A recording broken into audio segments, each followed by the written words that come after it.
Hello everyone. Hi, this is Alok Ojha. Welcome to StudyIQ English. My friends, we are going through 50 important topics which are quite important from the perspective of Prelims 2026.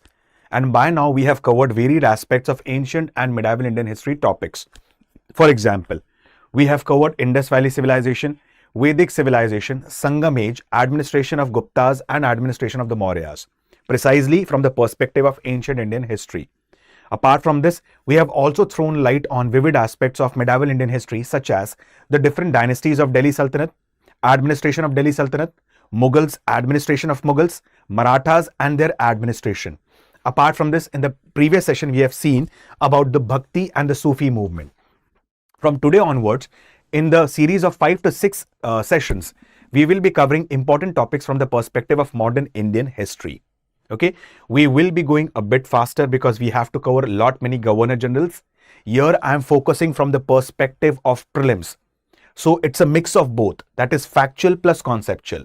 And it's a request to all of you, please do have a pen and paper along with you so that you guys can note down the important points. Is that clear? Again, I'll repeat myself. I'll be speaking on those points which are only important from the prelims perspective. Is that clear to all of you? Yes, friends. So without wasting any more time, let's begin our today's topic on important governor generals.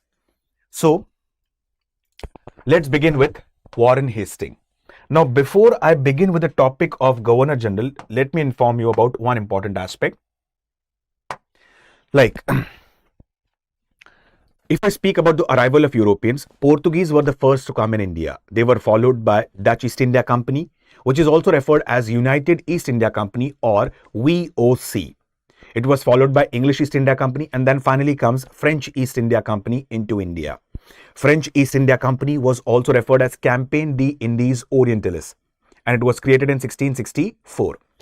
Precisely speaking about English East India Company, it was created in 1600 by charter of Queen Elizabeth. And the first person from the side of English East India Company to come to India was Captain William Hawkins. And Captain William Hawkins had come in the court of Jahangir. But initially he was denied the permission to trade in India. With the passage of time, there were other Englishmen who came to India, such as Captain Middleton and Thomas Roe. And English East India Company established its first factory in Surat. With the passage of time, English East India Company started establishing its factory across east and the west coast of India. And later on, there was development of three important presidencies. The first presidency was Madras Presidency, followed by Bombay Presidency, and finally comes the Bengal Presidency. Please keep on noting down along with me. The credit for creation of Madras Presidency goes to Francis Day. Then comes Bombay Presidency. As discussed previously, Bombay Presidency was a kind of a matrimonial alliance. How? It is believed that there was a Portuguese princess whose name was Catherine Braganza. And Catherine Braganza, she was married to Prince Charles II of England. And the entire region of Bombay was just given at a dowry of ₹1 to Prince Charles II. And Prince Charles II gave the entire region of Bombay at a rent of £10 per annum to English East India Company. So in this manner, Bombay comes under the control of English East India Company. The credit for creation of Bengal Presidency goes to Job Charnock. So just remember these three important facts. The credit for creation of Madras Presidency goes to Francis Day. The credit for creation of Bengal Presidency goes to Job Charnock. There was another person who was referred as William Hedges. William Hedges was the first company's agent in Bengal. Is that clear? Now, as per Regulating Act 1773, like it is said that there were three important presidencies and there were respective governors of these presidency. For example, Governor of Bombay was designated as Governor of Bombay. Governor of Madras was designated as Governor of Madras. But on the other hand, Governor of Bengal was designated as Governor General of Bengal. And the first Governor General of Bengal was Lord Warren Hastings. And Governor General of Bengal was assisted in performance of his duties by an executive council consisting of 4 members. This was as per Regulating Act 1773. Okay. So, as per Regulating Act 1773, Governor of Bengal was designated as Governor General of Bengal. Now let's understand the key points about Lord Warren Hastings. Lord Warren Hastings, he was the first Governor General of Bengal, and before becoming the Governor General of Bengal, Lord Warren Hastings has served English East India Company as a clerk for 23 years. Now, what were the administrative changes that was brought by Lord Warren Hastings? Let's throw light on them. First important thing, he ended the dual system of governance. Now, what is dual system of governance? Let me give you a very small example. Now, dual system of governance was initiated by Robert Clive. Suppose I'm one of the officers of English East India Company, okay, and I have acquired any particular territory. So I will ask the ruler of that particular territory that you carry on the administration of that territory and I will take care of the finances. So this is dual kind of governance. Okay, English East India Company is taking care of the finance and that particular ruler, he is taking care of the administration. So this is nothing but dual form of governance. Correct? So this is nothing but dual system. So this person, Warren Hastings, he had completely ended the dual system of governance. Apart from this, he had shifted the treasury from Murshidabad to Calcutta. Then he had introduced two important courts, that is Sadar Diwani Adalat and Sadar Nizamat Adalat. Very simple words, Sadar Diwani Adalat was what? It was civil court and Sadar Nizamat Adalat was a criminal court. Just remember about this. He had introduced a uniform tariff of 2.5%. Clear? Then, speaking about this person, Lord Warren Hastings, it is also believed that during his time, there were few important battles that were fought. Like for example, his tenure witnessed specifically Second Anglo-Mysore War, First Anglo-Maratha War and First Anglo-Rohilla War. So all these were the wars that were fought during the time of Lord Warren Hastings. Okay, Bhagavad Gita was translated into English by Sir Charles Wilkin and this was during the time of Lord Warren Hastings. Lord Warren Hastings took the first step for the purpose of education and he had initiated the Madarsa or he had established a Madarsa in Calcutta which was referred as Alia Madarsa or Calcutta Madarsa. Okay, he had abolished the system of Dastak or free passes. Now, what is the system of Dastak or free passes? Now, it is said that initially English East India Company tried to gain the trust of the rulers of India, precisely the Mughal emperors. So, there was a Mughal emperor whose name was Farrukhsiyar and in 1717, he had given the Dastak to English East India Company. Simple words, if you have to trade in the region of Bengal, you need not take permission from anyone. And with the passage of time, the officials of English East India Company started misusing these Dastaks or free trade passes.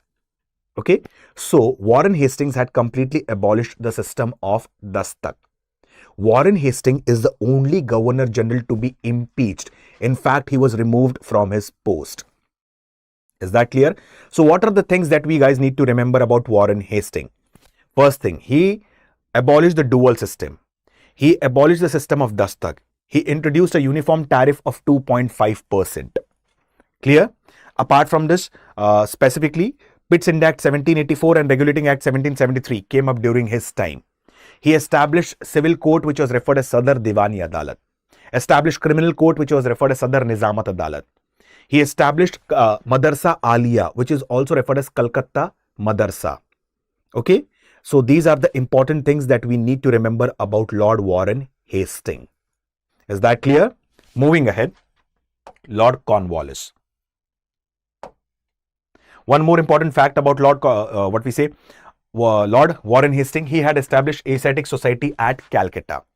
Then please keep on noting down the important points along with me. All these points are very, very important from the exam perspective because sometimes the questions do crop up in the examination in the form of which among the following are the works associated with Lord Cornwallis, Lord Warren Hastings, Lord William Bentinck, Lord Dalhousie and so on. Is that clear? Lord Cornwallis. Lord Cornwallis, he has served as Governor General of Bengal twice. And Lord Cornwallis, it is believed that he is also referred as blue-blooded aristocrat. So please remember this, blue-blooded aristocrat. This simply means what? This simply means that Lord Cornwallis, he comes from a noble family. He comes from a royal family. Is that clear? So that is one of the most important thing about Lord Cornwallis. Just hold on for a second, guys.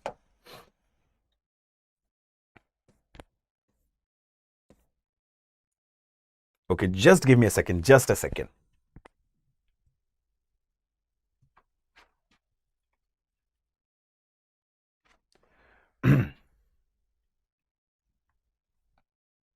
Yes, I'm really sorry for the interruption. So let's talk about Lord Cornwallis. So Lord Cornwallis, he's referred as blue-blooded aristocrat. You might have heard about a statement, power corrupts and absolute power corrupts absolutely. If unlimited powers is given to the person, obviously there is going to be the misuse of that power. And at that time, the most powerful person was a district collector. Why he was the most powerful person? Because district collector, apart from collecting the taxes, he had dual functions. And what was that? He was acting as a judge in civil cases. So in such a situation, Lord Cornwallis, he came up with the theory of separation of power. In fact, the theory of separation of power was given by Montesquieu and it was implemented by Lord Cornwallis. So very simple words, Lord Cornwallis, he deprived district collector of his judicial powers.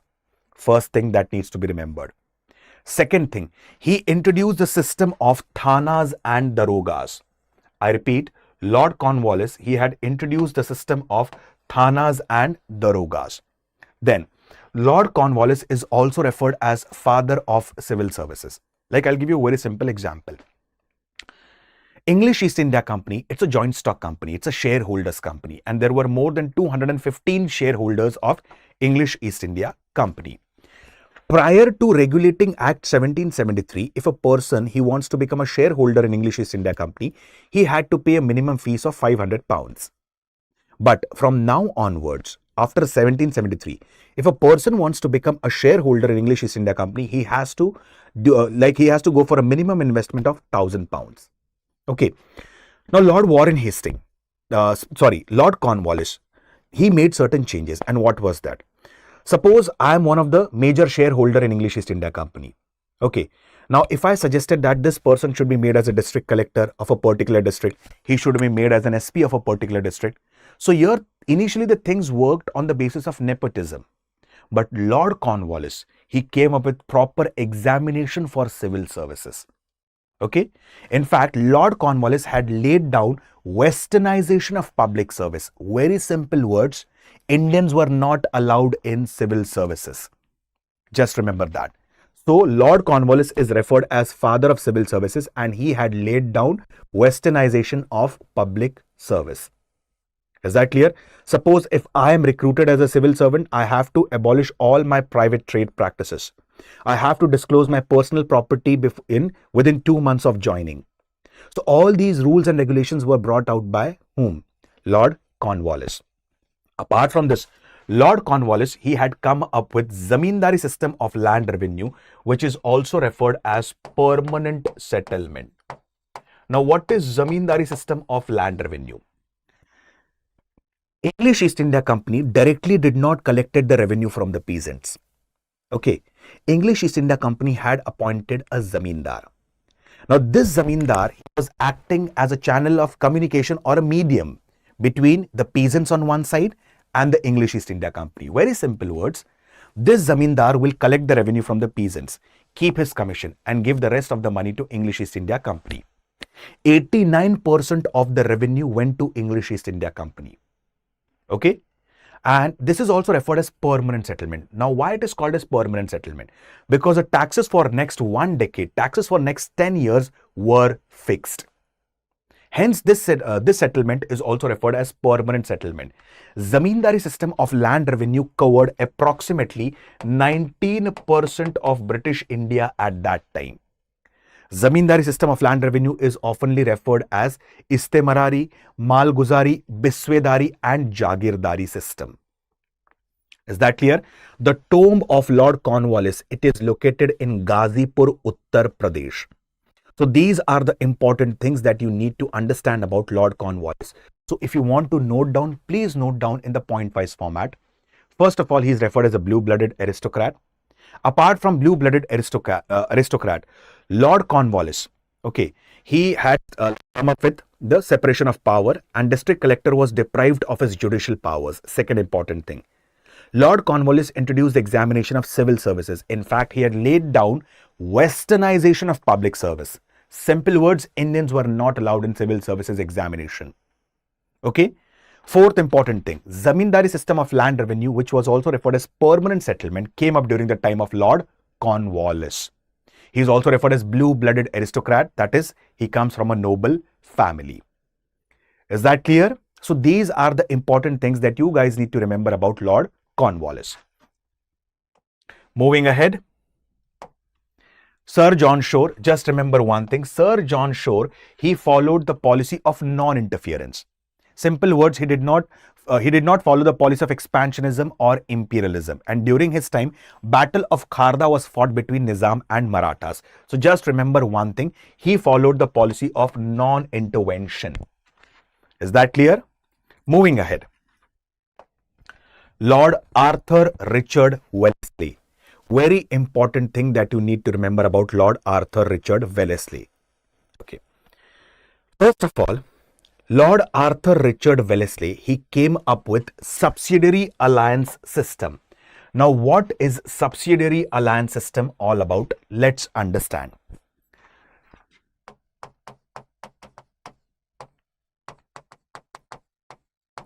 Okay, just give me a second.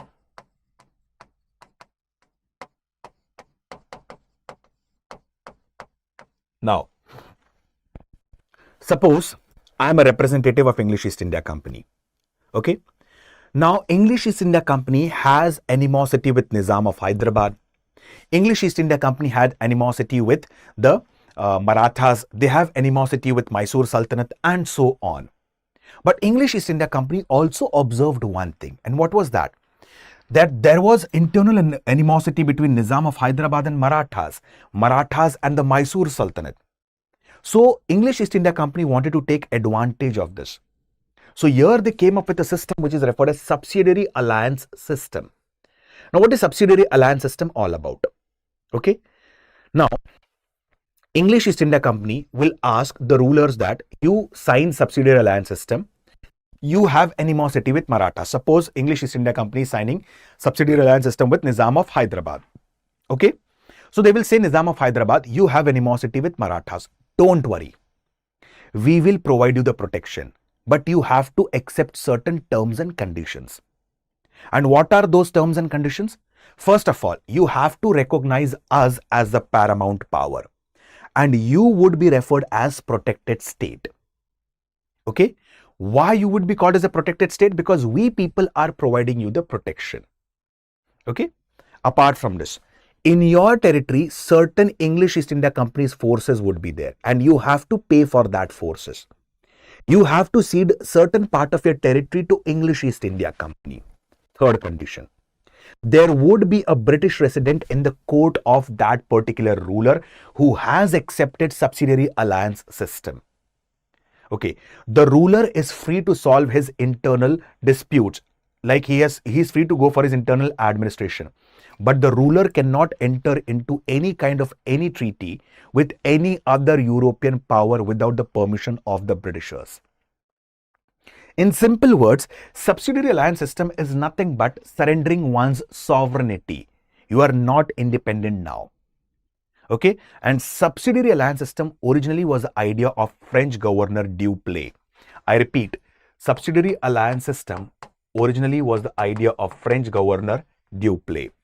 Okay, hundreds of kingdoms had accepted subsidiary alliance system, and the first to accept subsidiary alliance system was Nizam of Hyderabad. So just remember this. Okay, another important point about Arthur Richard Wellesley. During his time, Press Censorship Act 1799 came up.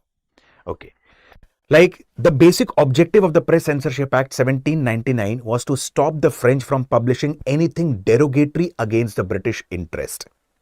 Apart from this, it is said that Lord Wellesley, he had started Fort William College to train the future recruited civil servants. I'll give you a very simple example.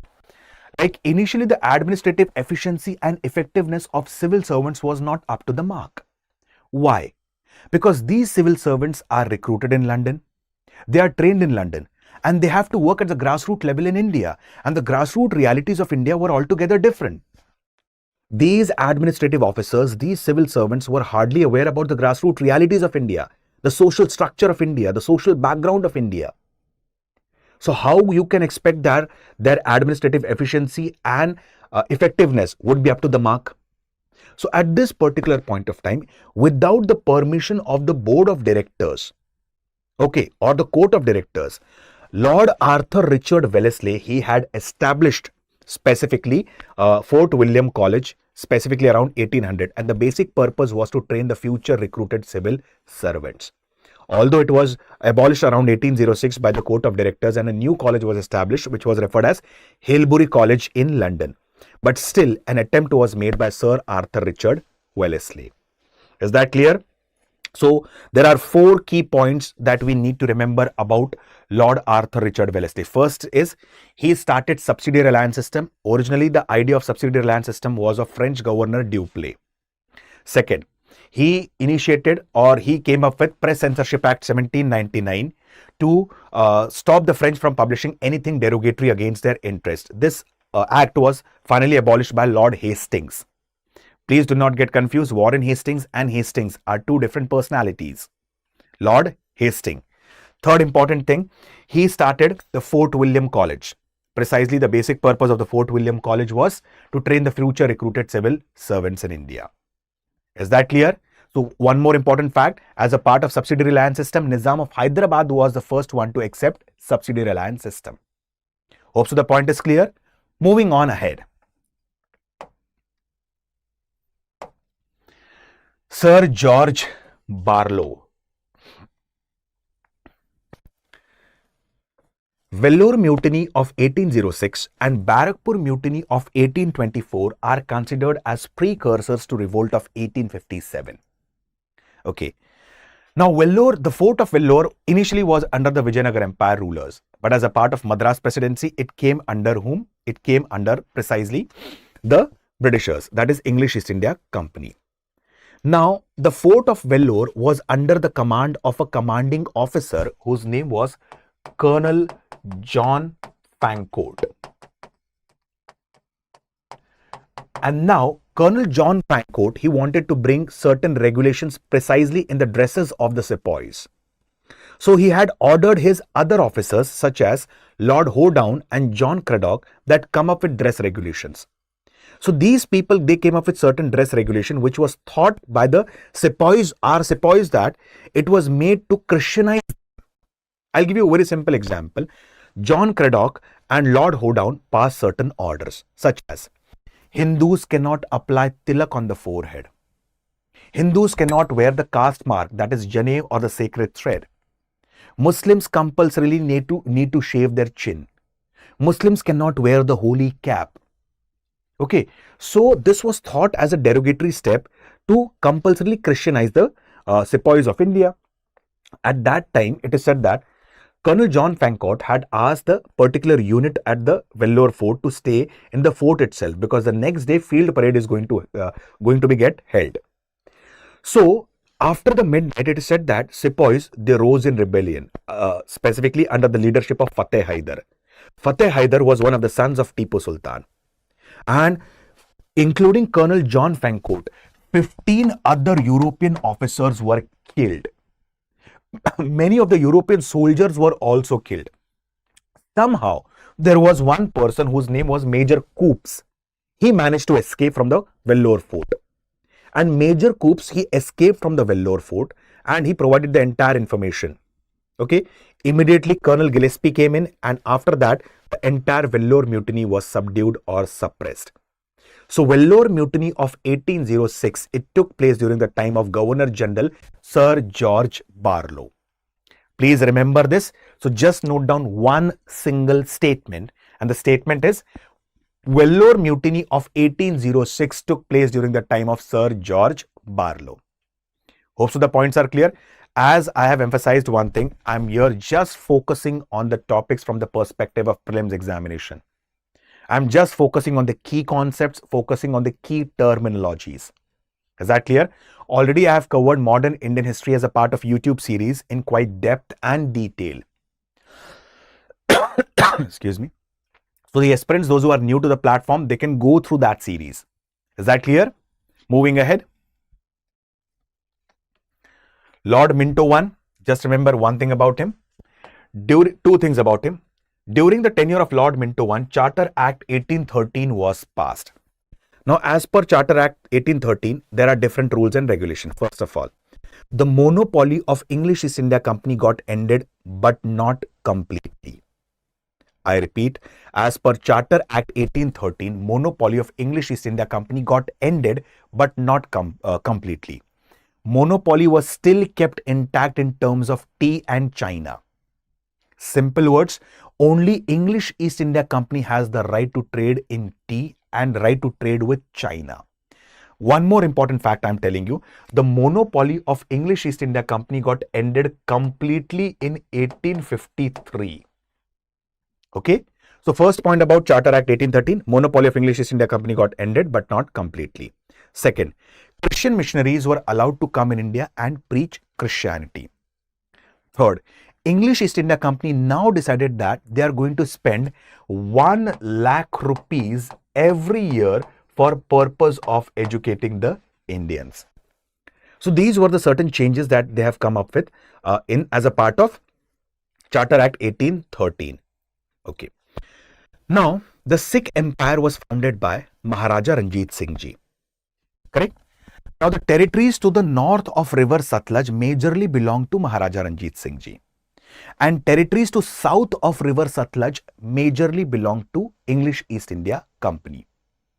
And Maharaja Ranjit Singh Ji at that particular point of time was following the policy of expansionism. He was following the policy of imperialism. So English East India Company had a fear that probably Maharaja Ranjit Singh Ji and the Sikh forces, they might cross the river Satluj and start raiding the territories of English East India Company. Okay. So Lord Minto I, he had sent one of his ambassadors, whose name was Sir Charles Metcalfe, to negotiate with Maharaja Ranjit Singh Ji. But negotiations did not reach a proper conclusion. Okay. And Maharaja Ranjit Singh Ji specifically started raiding certain territories, but he was not that successful. Finally, it is said that Treaty of Amritsar was signed in 1809. It was also referred as Treaty of Mutual Friendship. Very simple words, river Satluj acted as a boundary line between the territories of English East India Company and Maharaja Ranjit Singh Ji. To the south of river Satluj, all the territories belong to English East India Company. To the north of river Satluj, all the territories belong to Maharaja Ranjit Singh Ji. And nobody is going to encroach into each other's territories. Okay. Apart from this, English East India Company had said to Maharaja Ranjit Singh Ji, we do not have any claim over Kashmir, Peshawar and Hazara. You can conquer these regions. In the coming years, Maharaja Ranjit Singh Ji added Kashmir, Peshawar and Hazara into the Sikh territories. So Lord Minto I remembered two important things. Charter Act 1813 was passed during his tenure, and Treaty of Mutual Friendship, also referred as Treaty of Amritsar, was signed in 1809 between Maharaja Ranjit Singh Ji and English East India Company. Point is clear? Just keep on noting down the important points. That's it. Okay, and just keep on listening to me properly. Is that clear? Moving ahead. Lord Hastings.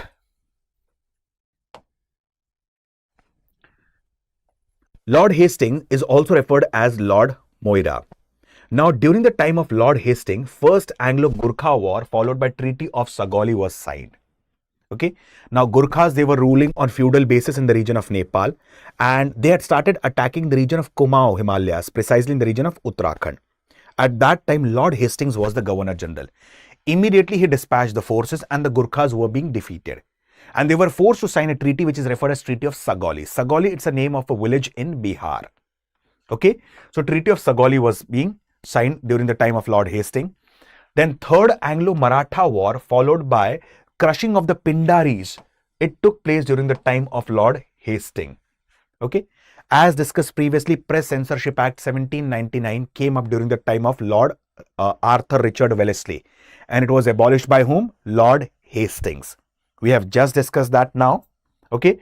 The first vernacular newspaper, Samachar Darpan, came up during the time of Lord Hastings. Is that clear? And the most important, Rayatwari system of land revenue came up at the time of Lord Hastings. Now, what is Rayatwari system of land revenue? Let's understand within few seconds. The genesis of Rayatwari system of land revenue goes back to the time of Sher Shah Suri. In fact, during the time of Sher Shah Suri, the revenue was not directly collected from the peasants on the basis of the quantity of the land. In fact, during the time of Sher Shah Suri, the revenue was collected on the basis of quality of the soil and the production. The land was categorized into three important categories, that is fertile land, average land and the barren land. And the tax was collected accordingly. In the coming years, the same system was adopted by Akbar. Now, Akbar had categorized the land specifically into four important categories: Polaj, Parauti, Chachar and Banjar. Polaj means highly fertile land. Okay, and the revenue on the fertile land was very high. Then comes Parauti. Parauti basically means the production on this kind of a land is once within a year. Chachar, on this kind of land, the production is once within 2 years or 3 years. And Banjar, hardly there is any kind of a production. And the land revenue was accordingly. Now, Britishers came up with specifically Rayatwari system of land revenue. As per this, English East India Company directly collected the revenue from the peasant. And here the land was classified into three categories: fertile, average and bad. Can you imagine, on fertile land, the tax that was collected was approximately 60 to 66%. On the average land, the tax that was collected was 50 to 55%. You cannot imagine that the people, English East India Company's officers, they collected 40 to 45% land revenue on the barren land. And this was less as per the Britishers. Okay, so this system is called as Rayatwari system of land revenue that came up during the time of Lord Hastings. It was implemented by Thomas Munro and Captain Reeds in Madras Presidency. Hence, Rayatwari system of land revenue is also referred as Munro system. Okay, and it was implemented by Elphinstone in Bombay Presidency. Is that clear, everyone? I'll repeat the points again. First thing, the Treaty of Sagoli was signed during his tenure. Third Anglo-Maratha War took place during his tenure, followed by the crushing of the Pindaris. Pindaris were considered as band of plunderers. Okay. The first vernacular newspaper, very, very important fact. The first vernacular newspaper, Samachar Darpan, it came up during the time of Lord Hastings. Rayatwari system of land revenue came up during the time of Lord Hastings, and Rayatwari system of land revenue covered approximately 51% of British India at that time. Hope so the point is clear. Moving ahead. Lord Amherst. Now you have to remember two things about Lord Amherst. First is the first Anglo-Burma War followed by Barakpur Mutiny took place during the time of Lord Amherst. Now, what is first Anglo-Burma War all about? Now, initially, Burma, it had completely underestimated the power of English East India Company. Now, Burma, they had a plan to capture the region of Siam. Siam means the region around Thailand. But Siam was a very good friend of China. So, Burma dropped the plan. Okay. Now, Burma had an eye over the territories of English East India Company in India. And Burma attacked the northeastern part of India and acquired certain parts of northeastern India such as Manipur and so on. At that time, Lord Amherst was the Governor General of Bengal. Immediately, Lord Amherst dispatched the forces by land route as well as sea route. Please focus on my words. I said initially or immediately, Lord Amherst dispatched the forces by land route as well as sea route. And finally, Burma was contained, and this was referred as First Anglo-Burma War. After First Anglo-Burma War, Treaty of Yandabu was signed. I repeat, Treaty of Yandabu was signed. As per this treaty, English East India Company gained the control over the upper part of Burma. Apart from this, English East India Company reacquired the territories that was being conquered by the Burmese army. Second thing, and apart from this, Burma was forced to pay the war indemnity. Okay, so these were the things. Now, Barrackpur Mutiny of 1824 was the result of First Anglo-Burma War. Now, how Barrackpur Mutiny of 1824 was correlated to the First Anglo-Burma War? If you remember, I've just talked about this as a part of First Anglo-Burma War. It is said that Lord Amherst had dispatched the forces by land route as well as sea route. And at that time, there were many Hindus who were the part of the British Indian Army at that time. Okay, for them, crossing the sea means losing the caste.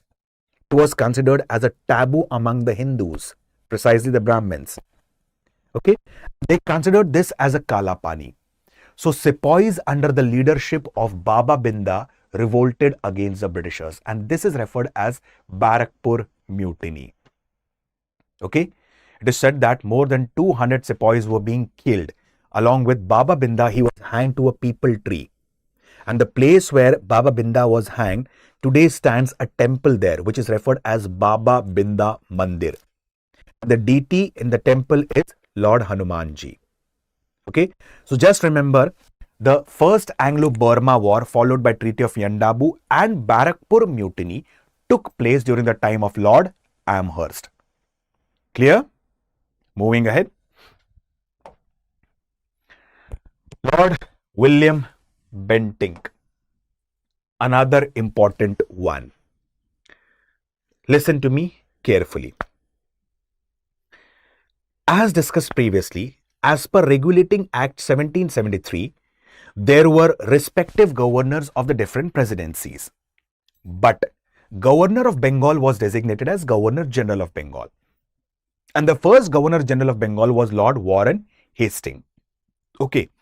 Now comes specifically Charter Act 1833. And Charter Act 1833 is also referred as St. Helena Act. I repeat, it is also referred as St. Helena Act.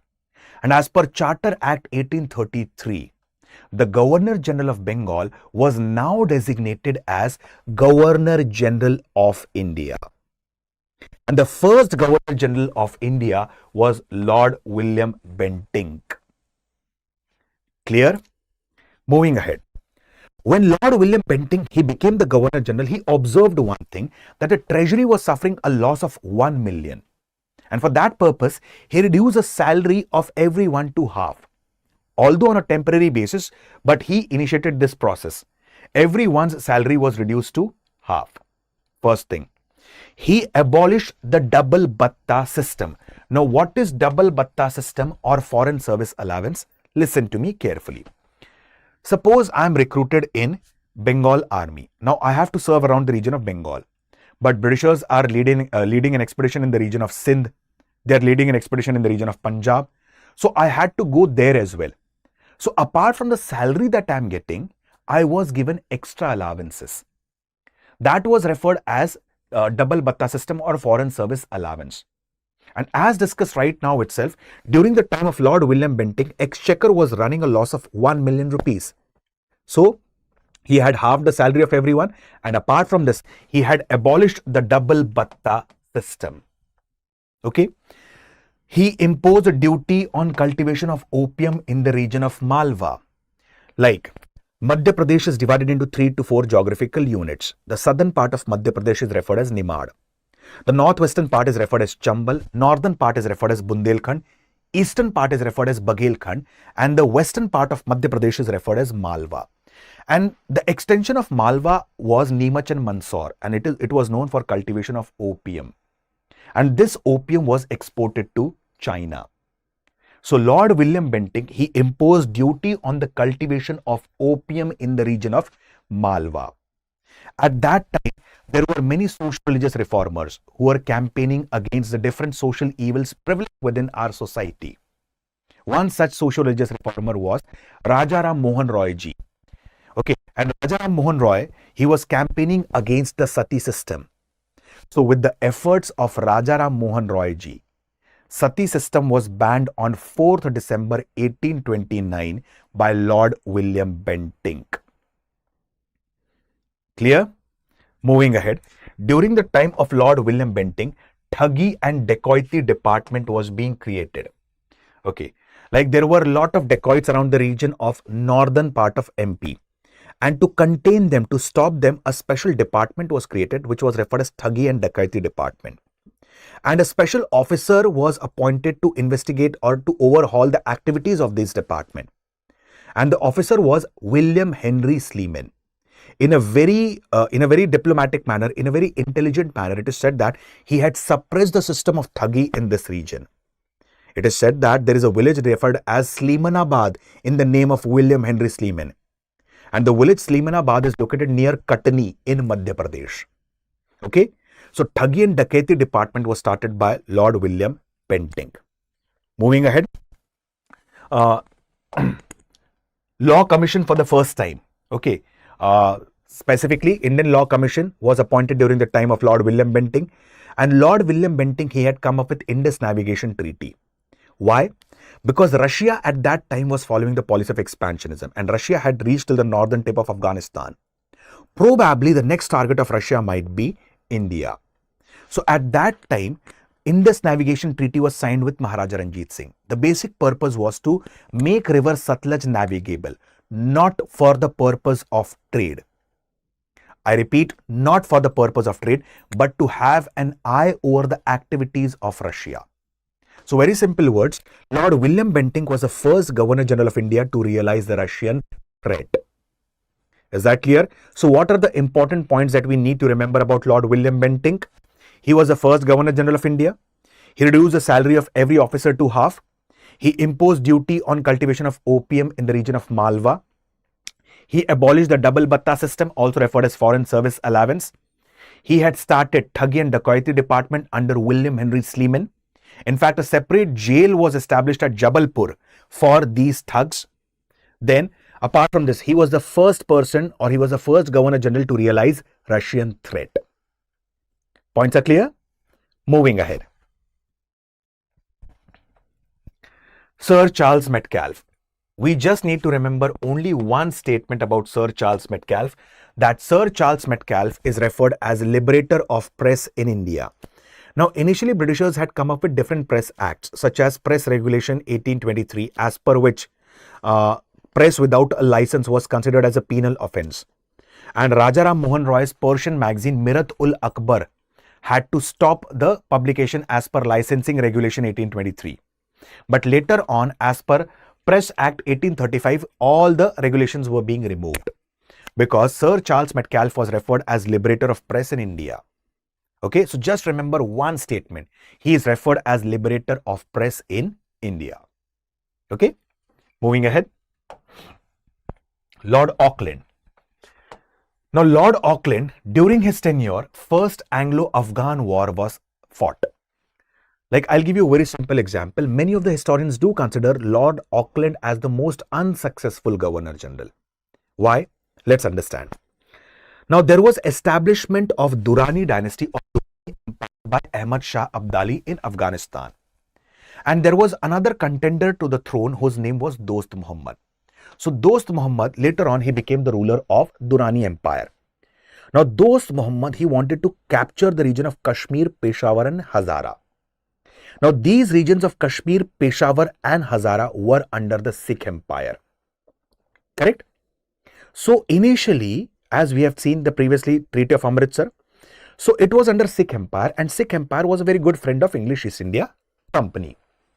Now, what happened further? This person, Dost Muhammad, he had tried to capture the region of Kashmir, Peshawar and Hazara many times, but he was not that successful. Okay, so this person, Dost Muhammad, he met the agents or the officers of English East India Company, and he met whom? Lord Auckland, and said to Lord Auckland, why don't you break your friendship with Maharaja Ranjit Singh and help us in acquiring the regions of Kashmir, Peshawar and Hazara?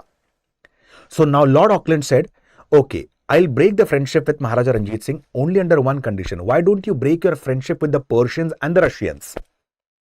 To which Lord Auckland denied. Now this person, to which this person, Dost Muhammad, denied.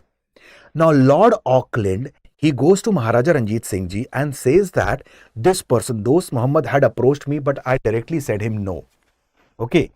So, like how Dost Muhammad was contender to the throne of Durrani Empire, Similarly, there might be another person who aspires to replace Dost Muhammad. Let us find that person. And if we support him becoming the ruler of Durrani Empire, he will work as a puppet for us. This was a good idea. So a puppet was found in the form of Shah Shuja. Now Shah Shuja, he wanted to replace Dost Muhammad. So there was a tri-party alliance signed between this specifically Lord Auckland, that is English East India Company, Shah Shuja and Maharaja Ranjit Singh. And after this tri-party alliance, this person, Dost Muhammad, comes to know about this. And this culminated into First Anglo-Afghan War. It is believed that this person, Dost Muhammad, he was being dethroned, he was being captured and imprisoned in Calcutta. And after this, there was outbreak of civil war. Okay. Again, this person was being restored back on the throne of Durrani Empire.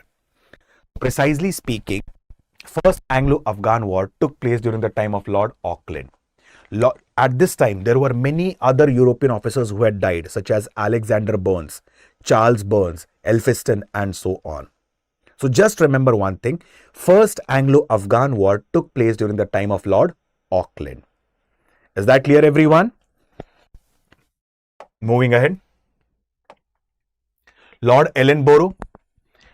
Lord Ellenborough, he had served the President of Board of Control for 4 times. We'll understand about the Board of Control in the coming sessions when we'll talk about the important Charter Acts. Just remember one thing, annexation of Sindh in 1843, it took place during the time of Lord Ellenborough. Like I'll give you a very simple example. Sindh, like English East India Company had signed Treaty of Mutual Friendship with Sindh as well. But after some time, there was a commanding officer whose name was Sir Charles Napier. Sir Charles Napier, he suggested, Ellenborough, why don't we conquer the region of Sindh once and for all? But Lord Ellenborough was like, what have the people of Sindh done? The people of Sindh were referred as Baluchis or the Amirs. So he said that don't worry about this. So the region of Sindh was attacked and it was being acquired. Okay, there were 2 battles that were fought, Battle of Dobol and Battle of Miani. And the entire region of Sindh was acquired by English East India Company during the time of Lord Ellenborough. So Sir Charles Napier and Ellenborough had criticized the Baluchis of allying with Dost Muhammad in First Anglo-Afghan War, which was not the truth. Okay, so just remember one thing, during the time of Lord Ellenborough, annexation of Sindh took place. Is that clear, everyone? In the coming session, we'll be speaking on the different aspects of Lord Hardinge and Lord Dalhousie. Is that clear? And then we'll continue with important Charter Acts. Hope so you have understood the important Governor General still here. You just need to remember the key points. In the coming session, I'll be focusing on the Lord Hardinge part and the Lord Dalhousie part. Is that clear, everyone? And we will also focus on the important Charter Acts, which are quite important from the exam perspective. Okay. My friends, StudyIQ IS, the batch is going to start on 27th of January. Okay. It is a UPSC 2027 batch, GS Foundation P2I batch. The most important aspect, the batches are available in bilingual mode, that is English. The batches are available in Hindi. And the most important one, there's a complete separate batch in English medium that will suffice to the needs of the aspirants precisely from southern part of India and northeastern India. Apart from this, batches are also available in 2020 for 2028. Now, if you enroll for the batches, all the subjects would be taught to you completely in English. Secondly, there would be a mentor who would be guiding you throughout your journey for civil services preparation. Okay. So there would be proper emphasis on answer writing practices. There would be proper emphasis on MCQs and the PYQs. The PDFs and the handouts would be provided to you by the respective faculties immediately after the class, apart from the material that is being provided by the StudyIQ. So all these are the key features of the batches. And the price of the batches are starting at a very affordable range, that is 13,999. So use the code Alok Live that is flashing on your screen to get the benefits of these batches. I repeat the code Alok Live. So my friends, with this, I'll stop my words for the day. See you in the next class with important Charter Acts and left over the Lord Dalhousie, the other Governor Generals, and Lord Hardinge. Okay. So with this, I'll stop my words. See you guys tomorrow. Thank you and have a very nice day. Bye-bye. Jai Hind, everyone.